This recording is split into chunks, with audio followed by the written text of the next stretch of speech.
अस्सलामुअलैकुम दोस्तों, मैं हूं ज़ीशान सलीम। दोस्तों, ईरान रुकने वाला नहीं है, मुसलसल रिटेलिएट कर रहा है, मुसलसल जवाबी कार्रवाई कर रहा है। और इस जवाबी कार्रवाई में नेतन्याहू के घर को टारगेट करके उसकी फैमिली को शदीद नुकसान पहुंचाया है।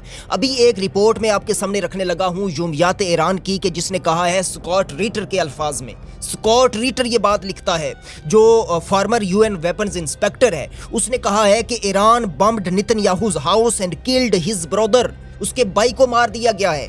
और ये बात भी कह रहा है कि बेन ग्विर का जो हाउस है उसको भी टारगेट किया गया है, with him sustaining serious injuries, जो इस वक्त सख्त किस्म की शदीद किस्म की इंजरीज के अंदर जख्मी हालत में है। ईरान किसी भी तौर पे अब पीछे हट नहीं रहा। यानी ईरान का ये मुसलसल जवाब देना इस बात की निशानदही है कि वो आयतुल्लाह अली खामनाई की शहादत का बदला लेकर दम लेंगे।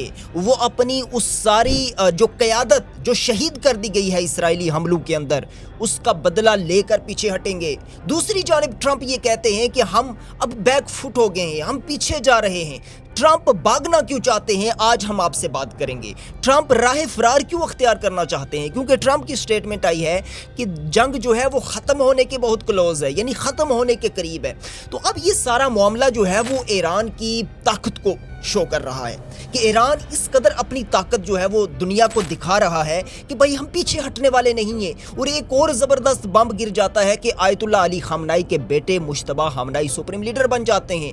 और यहाँ पे ट्रंप की टोटली जो है वो मुतजाद पॉलिसी, यानी कि ट्रंप जो चाहते थे वो नहीं हुआ। और ट्रंप मुसलसल ये बयान दे रहे थे कि हम ये चाहते हैं कि हमारी मर्जी का बंदा यहाँ पे हुकूमत करे, निगरानी करे और यहाँ की हुकूमत संभाले। लेकिन मुश्तबा खामनाई का बनना ये उनके लिए किसी भी सूरत में काबिल कबूल नहीं था।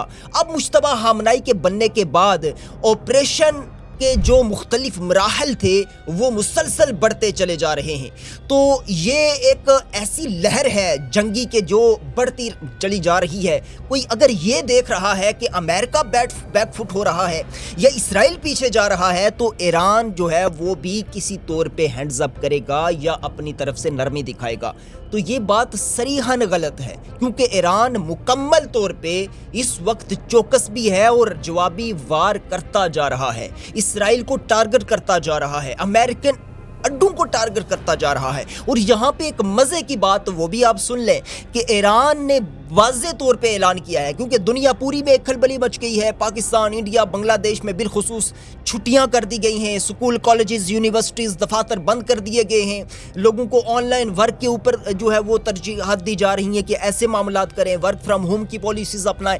लेकिन इस पूरी सूरत हाल में ईरान ने भी एक ज़बरदस्त ऐलान किया है, और इस ऐलान के बाद बड़े बड़े मगरमच्छ एक्सपोज होने वाले हैं। दोस्तों, ईरान ने ऐलान किया है कि अबनाए हुर्मज़ को हमने बंद नहीं किया उन लोगों के लिए जो लोग अपने मुल्क से अमेरिकन और इस्राएली एम्बेसी को ख़त्म करें और उनके सफ़ीरों को वापस दफ़ा करें।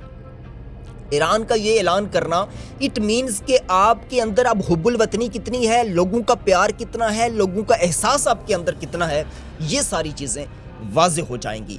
तो अब यहाँ पे ईरान मुसलसल स्टेटमेंट दे रहा है कि हम दुनिया का भला चाहते हैं, उनकी बुराई नहीं चाहते, उनका नुकसान नहीं चाहते। तो अब अबनाए हुर्मज़ को खोलना उन लोगों के लिए मुमकिन है जो इसराइल और अमेरिका से अपना ताल्लुक तोड़ लें। अब जो मैंने यौमियात ईरान की जो स्टेटमेंट आपके सामने रखी है स्कॉट रिटर की ज़ुबान में, तो ये वो है कि जिससे ये बात वाज़े हो रही है कि ईरान ने बड़े बेहतरीन जगहों पे टारगेट किया है इस पूरे मामले के अंदर। और ईरान जवाबी कार्रवाई के लिए इस वक्त जो मैं देख रहा हूं कि अभी ईरान की जो एक ऑपरेशन है उसकी 23वीं लहर का भी आगाज़ कर दिया गया है, और ये आगाज़ किया है मुश्तबा खामनाई के हुक्म पे।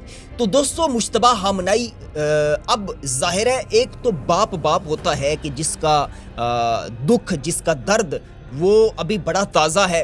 मुश्तबा खामनाई बड़े सख्त बयानात दे सकते हैं, और ये कहा जा रहा है रिपोर्ट्स के मुताबिक, कुछ ऐसे हमारे पास इतलात आई हैं कि अगले 5, 7, 10 घंटे बड़े अहम हैं, और आने वाली जो रात है वो भी बड़ी अहम है, क्योंकि ईरान कोई बड़ी स्ट्राइक कर सकता है, ईरान एक बड़ा सरप्राइज़ दे सकता है और बहुत बड़ा अपसेट हो सकता है, और पूरी दुनिया के लिए कुछ ऐसी चीज़ें सामने आ सकती हैं जो शायद नाकाबिले कबूल होंगी।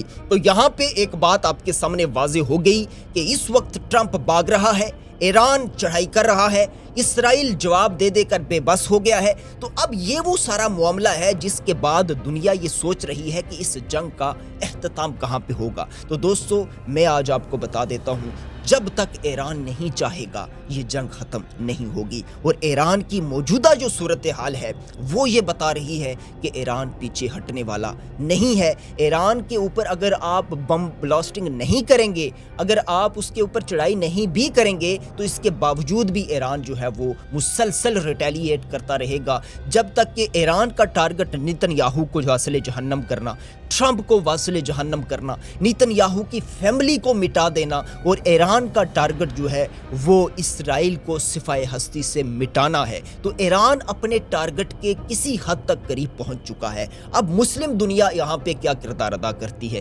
چین اور روس اس پورے معاملے میں، بائی دا وے ایک خبر میرے پاس یہ بھی آ رہی ہے کہ روس کے جو صدر ولادیمیر پیوٹن ہیں، انہوں نے ٹرمپ کو کال کی ہے، اور کال کر کے ٹیلی فونک رابطے میں انہوں نے یہ بات بھی کہی ہے کہ اس جنگ کو ڈائیلاگ کے ذریعے حل کرنے کا جو ہے نا وہ راستہ ڈھونڈیں اور جنگ کو خاتمے کی طرف لے جائیں۔ اب معاملہ ٹرمپ کا اور نیتن یاہو کا اور ولادیمیر پیوٹن کے ثالثی کا، یا چین کے شی جن پنگ کے اس کے اندر کود کر ثالثی کا کردار ادا کرنے کا نہیں ہے۔